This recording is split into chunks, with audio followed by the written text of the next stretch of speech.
Suite du cours de probabilité, troisième année maths standard. J'aimerais voir avec vous des éléments qui sont en page 25 du polycopier. Parler du théorème de multiplication qui est énoncé ici sous vos yeux. Soit A et B, deux événements d'un univers oméga, on a que P de A inter B est égal à P de A fois P de B inter A. Je fais la preuve de ce résultat, une preuve qui est rapide. En fait, elle s'inspire clairement et très rapidement de la probabilité conditionnelle. Donc je pars du fait que si je pars de P de B sachant A, je sais que ça c'est P de B inter A divisé par P de A. Donc c'est l'expression, la formule bien connue qu'on a déjà. P de B inter A, c'est P de A inter B, puisque B inter A est égal à A inter B. Je peux écrire ça comme ça. Maintenant, si je regarde les deux membres de cette égalité-là, j'ai mis en rose, si je multiplie les deux membres de cette égalité par P de A, j'obtiens quoi? Eh bien, j'obtiens que P de A inter B est égal à P de A fois P de B sachant A. C'est ce que je voulais démontrer. Donc ce résultat-là, vous l'avez énoncé pour deux événements. On pourrait, ça se généralise en fait. Ça se généralise. Par exemple, je vous donne une première généralisation. Si on avait trois événements, pour trois événements, qui seraient par exemple A1, A2 et A3, eh bien la probabilité de A1 inter A2 inter A3, donc que les trois événements aient lieu, eh bien c'est la probabilité que le premier événement ait lieu, fois la probabilité que le deuxième ait lieu, sachant que le premier a eu lieu, fois la probabilité du troisième, sachant que le premier et le deuxième ont eu lieu. Etc. Ça se généralise à autant d'événements que vous le souhaitez. Cette généralisation, elle est énoncée dans le polycopier page 25. Je vous colle l'image ici. Voilà, vous avez ici exactement le résultat ici. Donc ça, c'est valable, quel que soit le nombre d'événements que vous avez. Ici, dans la généralisation, on vous parle de n éléments. Eh bien, la probabilité de l'intersection de ces n éléments, c'est la probabilité du premier fois le deuxième, sachant que le premier a eu lieu, fois le troisième, sachant que les deux premiers ont lieu, fois le quatrième, sachant que les trois premiers ont lieu, et ainsi de suite. Il n'y a pas de démonstration. En tout cas, je ne la fais pas ici. Je soupçonne fortement qu'il faille aller chercher une preuve par récurrence ici. Voilà. Donc, ce qu'on retient, nous, ici, c'est vraiment cette formule-là. On va voir qu'elle nous permettra d'avoir un langage par la suite, ça va arriver très très vite, un langage aussi visuel. On utilisera dans un prochain temps les diagrammes en arbre. D'ailleurs, le titre est déjà là. J'en ai pas encore parlé, mais sachez que ça rappelle tout à fait ça. Et en général, les gens aiment les arbres. Deux exemples. Alors deux exemples, ils sont à la page 25. Donc, je prends le premier exemple.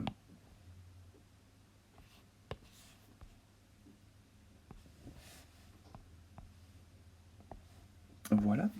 Quelle est la probabilité de tirer successivement 3 as d'un jeu de 52 cartes si on ne remet pas les cartes tirées dans le jeu?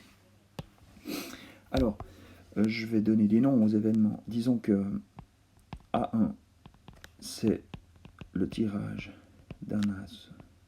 Tirage d'un as au premier tirage. A2, c'est l'as au deuxième tirage.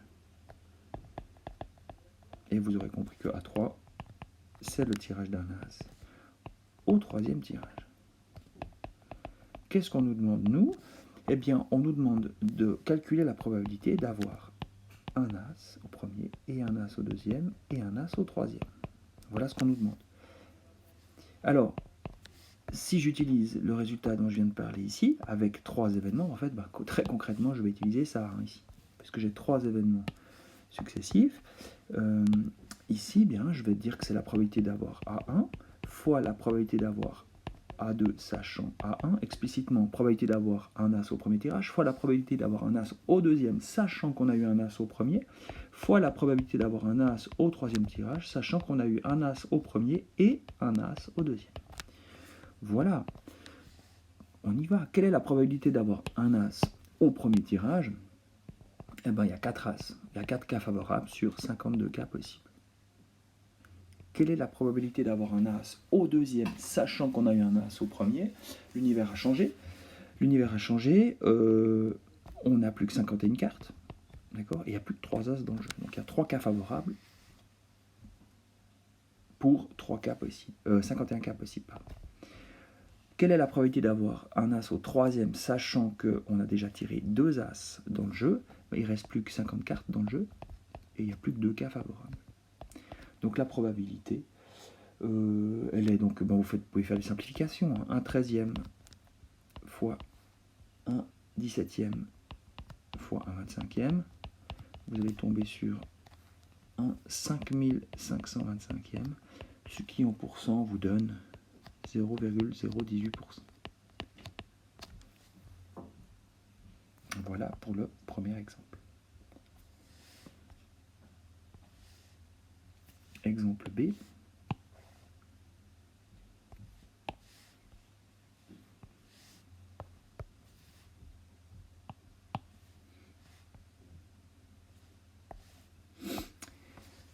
Vous avez un sac qui contient 5 boules, hein, 3 rouges et 2 noirs. On tire successivement et sans remise 2 boules du sac.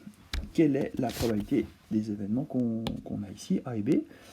Alors, je vais peut-être expliciter un peu les choses. Je vais le faire oralement. La probabilité de A, de l'événement A, les 2 boules tirées sont rouges. Donc ça, c'est la probabilité d'avoir une rouge au premier tirage. Je signifie ça, j'appelle ça R1, et une boule rouge au deuxième tirage. Donc R1 inter R2. R1 rouge au premier tirage, R2 rouge au deuxième tirage. Je prends ces notations-là.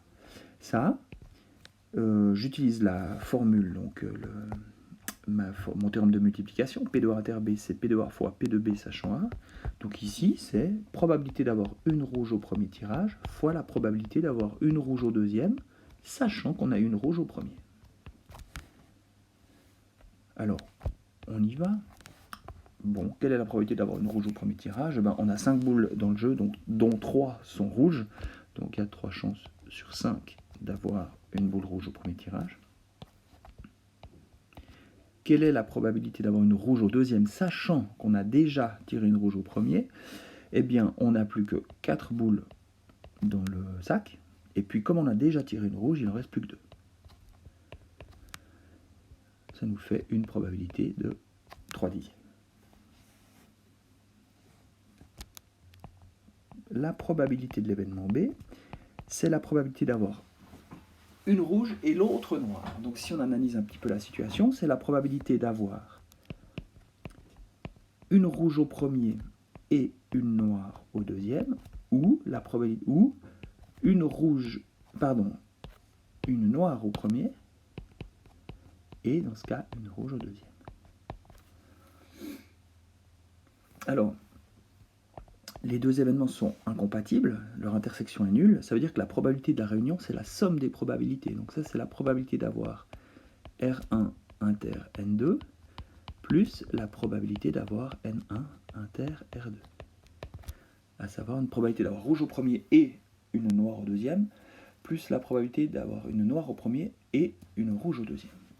J'utilise le théorème de multiplication pour ces deux situations-là. Donc c'est la probabilité d'avoir une rouge au premier fois la probabilité d'avoir une noire au deuxième, sachant qu'on a une rouge au premier, plus la probabilité d'avoir une noire au premier fois la probabilité d'avoir une rouge au deuxième, sachant qu'on a eu une noire au premier tirage.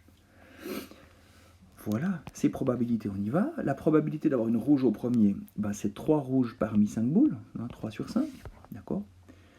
La probabilité d'avoir une noire au deuxième, sachant qu'on a une rouge au premier. Eh bien, on a déjà tiré une boule du sac, donc il ne reste que 4 boules dans le sac. Et puis les noirs, on n'en a encore retiré aucune, donc il en reste bien 2. Il y a 2 cas favorables sur 4 cas possibles. plus la probabilité d'avoir une noire au premier tirage, bah, c'est 2 noirs possibles sur 5 boules possibles, fois probabilité d'avoir une rouge, sachant qu'on a une noire au premier, et bien il y a toujours 3 rouges dans le sac à ce stade, divisé par 4 boules possibles, puisqu'on en avait déjà tiré une avant. Ça nous fait quoi? 6 vingtièmes plus 6 vingtièmes, 12 vingtièmes. Si je simplifie par 4, j'obtiens 3 cinquièmes.